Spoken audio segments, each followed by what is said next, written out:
उत्तराखंड के मुख्यमंत्री पुष्कर सिंह धामी व रक्षा मंत्री राजनाथ सिंह आज हरिद्वार पहुंचे। इस दौरान महर्षि दयानंद जी की 200वीं जयंती व स्वामी दर्शनानंद जी की जयंती के अवसर पर पतंजलि गुरुकुलम एवं आचार्य कुलम का शिलान्यास किया गया।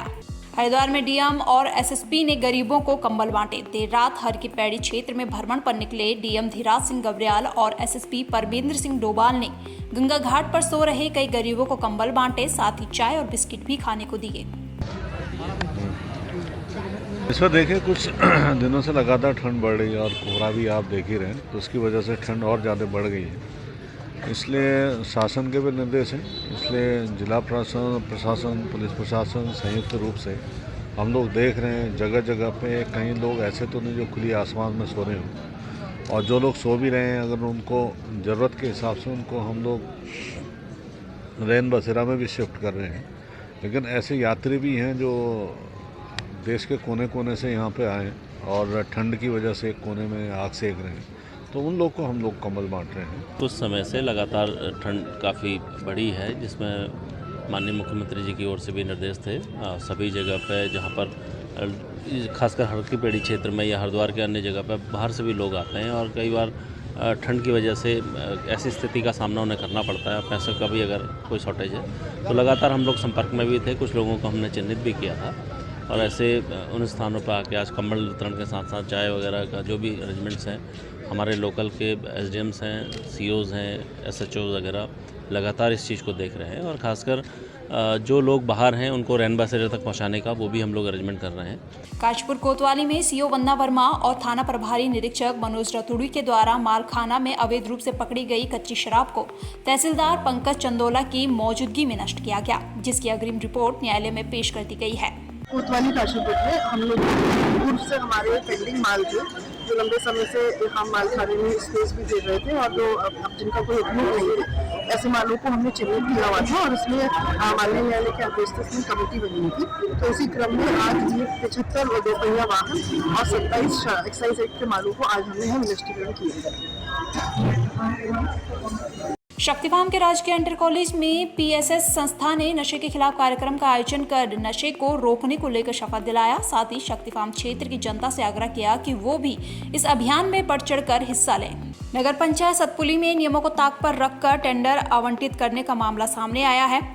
आईटीआई कार्यकर्ता संजय कुकरेती ने नगर पंचायत सतपुली पर यह गंभीर आरोप लगाया है। आईटीआई कार्यकर्ता संजय कुकरेती ने बताया कि नगर पंचायत सतपुली में लगाए गए प्रवेश द्वार के टेंडर खरीदने में केवल वही शामिल हो सकते हैं जो नगर पंचायत सतपुली में रजिस्टर होंगे, लेकिन इसके विपरीत बाहरी लोगों को नगर पंचायत सतपुली द्वारा नियमों को ताक पर रखकर टेंडर आवंटित किए गए हैं। जो यहाँ पर नगर पंचायत क्षेत्र में स्वागत गेट लगाए गए हैं, ये 2020-21 में तत्कालीन अधिशासी अधिकारी द्वारा अखबार में निविदा के माध्यम से निविदा आमंत्रित की गई थी, जिसमें कि 3 फर्मों के द्वारा यहाँ पर आवेदन किया गया था। टेंडर कमेटी के द्वारा यहाँ पर जो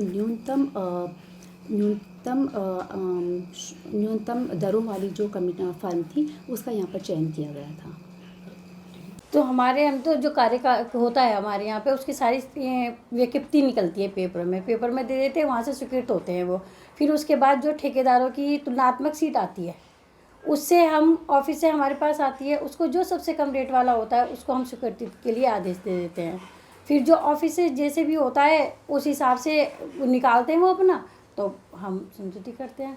तो अध्यक्ष जो ठेकेदार हैं, ये बाहर के ठेकेदार हैं, क्या रजिस्ट्रेशन नगर निगम सतपुली में नहीं है? क्या आपकी जानकारी में ये बात नहीं थी कि जो ये ठेकेदार हैं ये यहाँ रजिस्टर्ड नहीं है? हाँ, ये मेरी जानकारी थी। ऑफिस का काम है तो वो वही लोग देखते हैं। तो ये समझा जाए कि ऑफिस वालों ने आपको धोखे में रखकर जो संबंधित कागजात उनमें साइन करवाए गए हैं? अब ये तो मेरे को इतनी वो नहीं है, क्योंकि जो मेरे पास वो आता है उसी हिसाब से मैं कार्य भी देखती हूँ, सारा कुछ करती हूँ, लेकिन उस ठेकेदारों का इसका तो मामला मेरे को नहीं है। जो इनके मेरे पे पूरे प्रमाण हैं, कई चीज़ों में इनके द्वारा भ्रष्टाचार किया गया है। भ्रष्टाचार के मामले में एक बिंदु अभी नया है, जिस पे कहूँगा कि मैं अभी कुछ साल पहले यहाँ पे टेंडर हुए थे, जिसकी कि टेंडर की मेरे पे छाया पड़ती है, जिसमें इन्होंने पंजीकृत ठेकेदार मांगे हुए थे। जो अखबार द्वारा सूचना दी गई थी, अखबार में इन्होंने विज्ञापन दिया था, उसमें पंजीकृत ठेकेदार मांगे हुए थे। लेकिन आज देखिए उसमें इनके पास उनका पंजीकरण नहीं है। हम लोगों ने पूछा भाई जिन जिन लोगों ने इसमें टेंडर लिए हैं और टेंडर में जो आपने नियमावली बनाई थी उस नियम के हिसाब से एक भी ठेकेदार का उन ठेकेदारों का पंजीकरण नहीं है। अगर उसका पंजीकरण नहीं था तो उनके टेंडर क्यों लिए गए, उनको टेंडर क्यों बेचे गए? अगर ये टेंडर उनको बेच रहे थे तो पहले उनका रजिस्ट्रेशन की कॉपी मांगते, जो नियम कहता है कि रजिस्ट्रेशन की कॉपी होती है, उनका कहीं रजिस्ट्रेशन होता तो तब जाके वो यहाँ पे। अभी आप देखिए कि हमारे जो सीमांत क्षेत्र है, चाहे इसमें ओडल बड़ा हो या मलेठी हो, खैरासैण हो, इधर उखलेत हो, इस सीमांत क्षेत्र के ठेकेदारों को इन्होंने यहाँ से बाहर करने का काम किया। इन्होंने कहा आप लोगों का यहाँ पे रजिस्ट्रेशन नहीं मान्य होगा क्योंकि आप सतपुरी नगर पंचायत में हैसियत नहीं है आपकी, इसलिए आपको। ऐसी ही अन्य खबरों के लिए चैनल को सब्सक्राइब और लाइक करें।